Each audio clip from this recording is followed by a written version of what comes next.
It's good to have you on this Tuesday. We're right now in the middle of our Victory Conference and very excited about the Lord's working and the theme that God has given to us, Fearless Advance. And that's exactly how we need to view the opportunity that God has given us. He wants us to move forward. There's a great cause to live for in these days. Psalm 37 is such an encouragement. The entire theme of the psalm about how God, if we delight in Him and commit our way to Him, He will bring to pass the things that are important, and He will give us the desires of our heart. But I'd like to give just one verse that really helps sum it all up and give us a perspective that keeps us from reacting.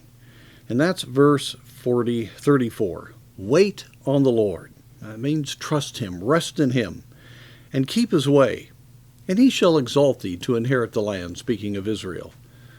When the wicked are cut off, thou shalt see it. I have seen the wicked in great power, and spreading himself like a green bay tree, yet he passeth away, and lo, he was not. Yea, I sought him, but he could not be found. Right now, it seems like those that have wicked devices are just in control everywhere.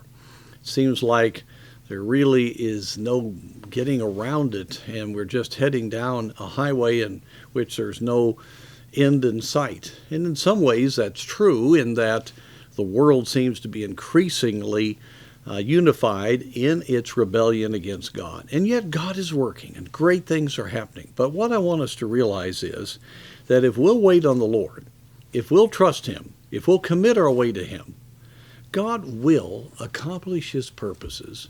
And listen, folks, we're going to win.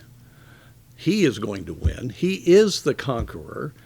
We get the privilege of being in the heavenly Jerusalem once the rapture takes place. And then we have the great joy of being in the millennium, helping serve the Lord during that time. And then we have the eternal state.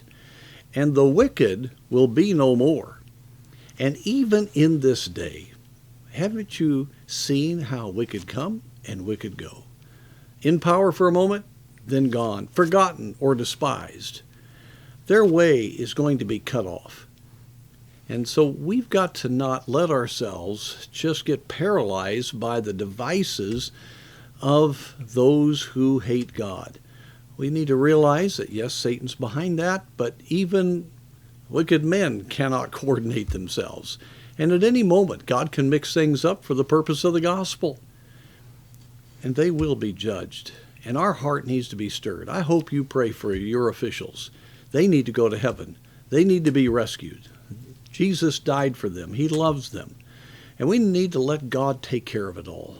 We don't need to let ourselves just get exercised over and over and over. Certainly we need to be very burdened about sin, but we need to trust the Lord. Folks, we're going to inherit the earth. We are going to win. There'll be an election. It won't even be an election. There will be a crowning of the King of Kings and Lord of Lords, and that's it. And it'll be perfect. So our future is secure. We're here now for another purpose. We're not here to have the perfect government. We are here right now to serve the Lord. And I trust that we will truly be encouraged as we think of all that God has promised. He will keep His word, and may we rest on that tremendous fact.